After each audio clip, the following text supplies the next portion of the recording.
Hello दोस्तों, नए video में आपका बहुत बहुत स्वागत है। एनटीपीसी या नेशनल थर्मल पावर कॉर्पोरेशन, इसके डिविडेंड की डेट आ गई है।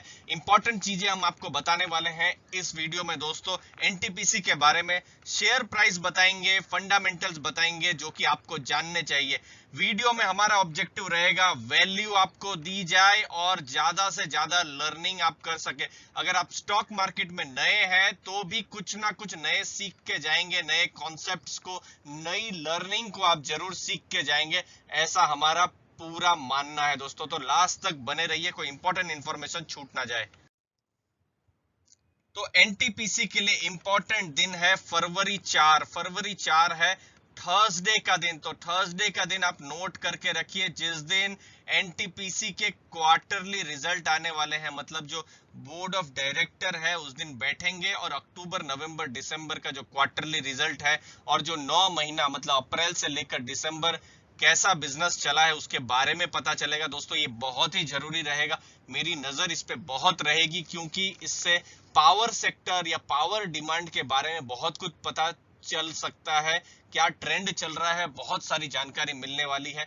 उस दिन इंटरिम डिविडेंड का भी ऐलान होने वाला है। कंपनी कितना डिविडेंड देगी वो उस दिन हमको पता चलेगा। लेकिन हम डिविडेंड ट्रेंड्स को अभी थोड़ी देर के बाद हम डिस्कस करने वाले हैं कि पास्ट में कंपनी ने कैसा डिविडेंड दिया ही है। हाल ही में बाईबैक भी आया था, थोड़ा बाईबैक पर भी चर्चा कर लेंगे। और आपको नोट करना है फरवरी 12, ये है record date. Ex dividend date एक दो दिन पहले की होती है, वो भी डेट आ जाएगी, आ जाती है डिविडेंड के साथ, तो हम उस दिन एक्स डिविडेंड डेट भी बता देंगे, ताकि आपको पता लगे कि आपको डिविडेंड के लिए कौन सी इंपॉर्टेंट डेट जो है आपको शेयर खरीदना है या नहीं खरीदना है, आपको एक आइडिया मिल सके दोस्तों। तो बहुत सारी लर्निंग आगे भी होने वाली है। तो दोस्तों, एनटीपीसी का बाईबैक आया था, एक्स डिविडेंड डेट नवंबर 12 की थी, 115 रुपए का बाईबैक था दोस्तों। थम्स अप करके जरूर रख दीजिए कमेंट सेक्शन में अगर आपने बाईबैक में हिस्सा लिया और आपको पैसे भी मिल गए, क्योंकि जो प्राइस था एनटीपीसी का 85-90 के पास में था और अच्छा खासा बाईबैक में प्रॉफिट हो रहा था। अब देखिए, अब डिविडेंड पर चल जाते हैं। देखिए, ₹2.65 का डिविडेंड उन्होंने, अगस्त की एक्स डिविडेंड डेट थी। फिर पिछले साल आप देखिए 26 मार्च की एक्स डिविडेंड डेट 50 पैसे का उन्होंने डिविडेंड दिया। फिर 2019 में ₹2.50 का डिविडेंड। फिर उसके बाद बोनस दिया। बोनस के बाद तो थोड़े कैलकुलेशन चेंज हो ही जाते हैं। अब फरवरी, जब मतलब ये 2 साल पहले लगभग इसी समय ₹3.58 का डिविडेंड दिया। तो दोस्तों, इसके आसपास ही डिविडेंड रहने की उम्मीद है। लेकिन चूंकि कंपनी ने बाईबैक किया हुआ है बहुत ही रिसेंटली, तो बहुत ही मुश्किल रहेगा कह पाना कि कंपनी के पास अभी स्पेयर में कितना पैसा रहेगा, क्योंकि कंपनी को डिविडेंड देना पड़ता है। मेन जो शेयर होल्डर है गवर्नमेंट, उनको तो बड़ा मुश्किल हो जाएगा बता पाना। बाकी डिविडेंड देखिए, ₹2 से ₹3, 3-3.5 रुपए के बीच में ही दिए हैं। पिछले साल थोड़ा कम डिविडेंड था, तो देखते हैं कैसा डिविडेंड का ट्रेंड रहता है 2021 में।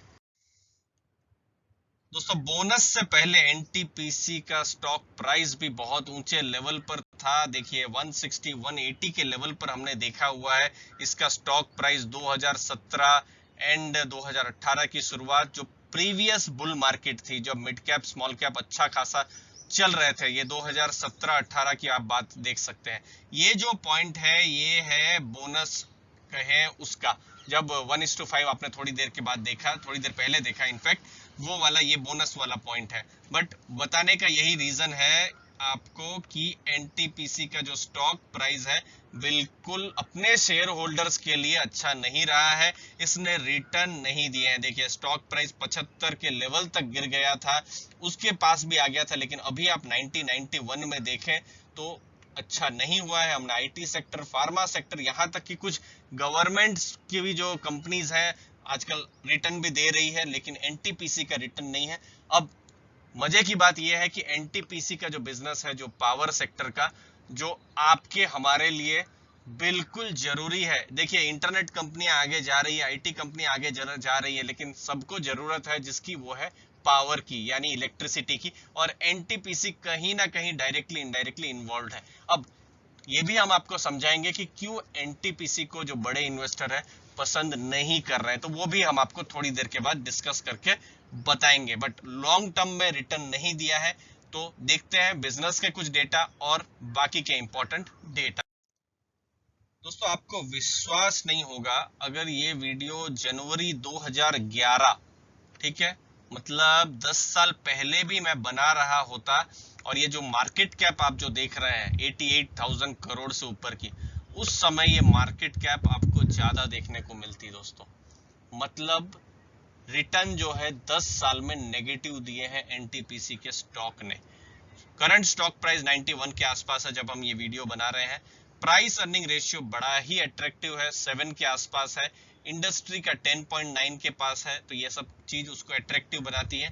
जो वैल्यू इन्वेस्टर को जो बहुत चीज जो लुभाती है, जो अच्छा लगता है, वो है बुक वैल्यू और प्राइस टू बुक वैल्यू। अब दोस्तों यहाँ पर एक इंपॉर्टेंट लर्निंग आपकी होने वाली है।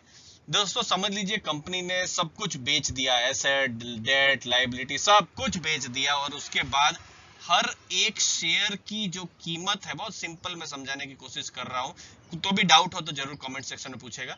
तो हर एक शेयर की कीमत होगी 126 रुपए, और स्टॉक आपको मिल रहा है 91 में। मतलब अगर आप 91 को अगर आप 126 से डिवाइड करें, मतलब प्राइस टू बुक, तो आपको सस्ते में मिल रहा है। ये सस्ते में मिल रहा है। अगर आप कंज्यूमर कंपनीज को देखें आज की तारीख में, आईटी कंपनीज को या फार्मा को भी अगर आप देखें, तो इतने सस्ते में आपको नहीं मिलेगी। लेकिन मार्केट फिर भी इसको बहुत बड़ा रिटर्न नहीं दे रहा है। उसके रीजन भी है, और जो मेन रीजन है मैं यहाँ लिखने की कोशिश करता हूँ, ESG। ESG का मतलब होता है इन्वायरमेंटल सोशल गवर्नेंस। तो देखिए थर्मल पावर प्लांट चलते हैं, और थर्मल पावर प्लांट में पोल्यूशन होता है, कोयले की खपत होती है। तो जो बड़े जो इन्वेस्टर है यूएस के हैं या यूरोप के हैं, तो वो इन्वेस्टर आज की तारीख में इन सब कंपनियों से, इनफैक्ट आपने आईटीसी में भी देखा होगा, या फिर दूसरी जो कंपनियां हैं गवर्नमेंट की, कोल इंडिया जैसी कंपनी में भी देखा होगा, तो ये इन्वेस्टर पैसा कम लगा रहे हैं, तो उसके लिए एनटीपीसी को थोड़ा सा नेगेटिव हो रहा है। लेकिन बात एक और है कि एनटीपीसी आज की तारीख में ग्रीन पावर या सोलर पावर की तरफ भी बहुत ही एग्रेसिवली जा रहा है। 2030 तक उनके भी बहुत ही एग्रेसिव प्लान्स हैं कि कैसे करके इन्वायरमेंटल जो इम्पैक्ट है उसको कम से कम हो, और वो ईएसजी की तरफ पॉजिटिव हो। समय ही बताएगा दोस्तों, रिजल्ट जिस दिन आएंगे तो हमको और ज्यादा आइडिया मिलेंगे। तो ये चीज से मुझे उम्मीद है आपको कुछ सीखने को मिला होगा। आरओसी 9.77 ठीक ठाक है। कॉस्ट ऑफ कैपिटल को तो इसने जस्ट टच ही किया है, कॉस्ट ऑफ कैपिटल से भी थोड़ा कम ही होगा ये। आरओई ठीक ठाक है दोस्तों। उसके बाद ईबीआईटी पॉजिटिव है, फ्री कैश फ्लो थोड़ा सा यहाँ नेगेटिव है, और अगर कोई चीज इसको चिंता में डालती है तो वो है डेट टू इक्विटी। 1.61 की डेट टू इक्विटी है, जो कि बहुत ज्यादा है। जी हाँ, बहुत ज्यादा है। लेकिन इसकी हमने रेटिंग भी देखी, AAA की रेटिंग है, गवर्नमेंट कंपनी है, तो जो डिफॉल्ट है या तो वैसे चिंता कम होने के चांसेस है। हमने देखा है यस बैंक या डीएचएफएल, वो सब जगह में हमने जो देखा था, वो तो चलिए बैंक्स थी, एनबीएफसी थी, दूसरी भी जो कंपनियां पावर सेक्टर की, सबसे बड़ा जो चिंता थी डेट बहुत ज्यादा था। इसका भी डेट बहुत ज्यादा है, लेकिन गवर्नमेंट चूंकि यहाँ सपोर्ट है और रेटिंग इसकी स्ट्रांग है, तो थोड़ा सा यहाँ पर एक कंफर्ट बैठता है। बट फिर भी अपनी रिसर्च और लर्निंग जरूर करें। अब है आपके सामने म्यूचुअल फंड के एक्शन। देखिए आईसीआईसीआई प्रूडेंशियल म्यूचुअल फंड, देखिए यहाँ पर हमको बहुत ही एक अलग तरीके से म्यूचुअल फंड के एक्शंस देखने को मिले। देखिए आईसीआईसीआई का 6.3% हिस्सा था, जो 6.8 हो गया है दिसंबर टू दिसंबर 2019 से 20 में। तो ये अच्छा है, नो डाउट। लेकिन सितंबर से दिसंबर उन्होंने यहाँ बिकवाली की है, आप देख रहे हैं। तो मैं इसको न्यूट्रल जैसा लिख सकता हूँ। फिलहाल शॉर्ट टर्म में इन्वेस्टर्स इसको बेच रहे हैं, और सेम चीज हमने यहाँ पर भी देखी। एचडीएफसी में 3.7 से 4.2 किया, लेकिन यहाँ पर भी उन्होंने थोड़ी बिकवाली की है। मतलब अभी बिल्कुल समझ में आ रहा है जो डीआईआईज है वो स्टॉक्स को बेच रहे हैं। अलग अलग स्टॉक्स का भी जब हम रिसर्च कर रहे हैं तो हमको यही एक ट्रेंड देखने को मिल रहा है। मतलब म्यूचुअल फंड आज की तारीख में थोड़े कॉशस हैं, थोड़ा स्टॉक्स को बेच रहे हैं। फिर यहाँ देखिए निपॉन 2.2 से 3.394 वो पॉजिटिव है। फिर 1.10 से एसबीआई 1.10 के आसपास ही है, तो ये भी न्यूट्रल ही है। तो बेच नहीं रहे हैं, ये एक चीज समझ में आ रही है। बेचा है जो भी इस क्वार्टर में ही बेचा है। फिर फ्रैंकलिन बिल्कुल न्यूट्रल है, 0.9 से 0.97, ये भी उतना का उतना ही है। आदित्य बिरला ने थोड़ी सी सेलिंग की है, 0.82 से 0.63 थोड़ा सेल किया है, और यूटीआई ने भी थोड़ा हिस्सा कम किया है। तो ओवरऑल अगर आप म्यूचुअल फंड्स की अगर आप माने तो मैं यहाँ एन लिख देता हूँ, यहाँ मैं ब्लैक कलर में एन लिख देता हूँ, मतलब वो न्यूट्रल है। आज भी उनको Q3 में उम्मीद है कि कुछ टर्न अराउंड जैसा हो, या ईएसजी को लेकर कोई एक न्यूज आए तो शायद कुछ उम्मीद बन सकती है। तो ये थे म्यूचुअल फंड एक्शंस। उम्मीद है यहाँ आपकी लर्निंग भी हुई होगी। अब ये इंपॉर्टेंट नंबर्स है जो हमने स्क्रीनर से लिए हैं। देखिए, कंपनी का 10 साल में सेल्स ग्रोथ 9% बढ़ा है। 9% अगर मैं बात करूं, लर्निंग की ही बात है, मतलब 8 साल में डबल हुआ है सेल्स ग्रोथ। 8 साल में डबल हुआ है, इसका मतलब ऐसा होता है। प्रॉफिट ग्रोथ 2%, ज्यादा नहीं है, ठीक है, लेकिन स्टॉक का प्राइस देखिए -5% है। 5 साल में भी नेगेटिव है, 3 साल में भी नेगेटिव है, 1 साल में भी नेगेटिव है। लेकिन उसी चीज को हम यहाँ पर देखें, सेल्स ग्रोथ पॉजिटिव है, पॉजिटिव है, पॉजिटिव है। प्रॉफिट वही का वही है, मतलब जितना था 10 साल पहले अभी भी उससे जरा सा थोड़ा ज्यादा होगा, लेकिन स्टॉक प्राइस को पनिशमेंट मिली है। रिटर्न ऑन इक्विटी की बात करते हैं, वो देखिए वो भी ठीक ठाक है, 12% के आसपास है। बाईबैक जब होता है तो रिटर्न ऑन इक्विटी भी बढ़ती है, तो भविष्य में रिटर्न ऑन इक्विटी भी ज्यादा देखने को मिल सकती है।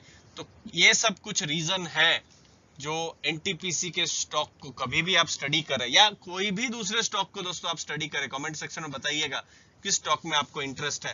तो आपको ये सब रीजन को जरूर समझ के रखने चाहिए।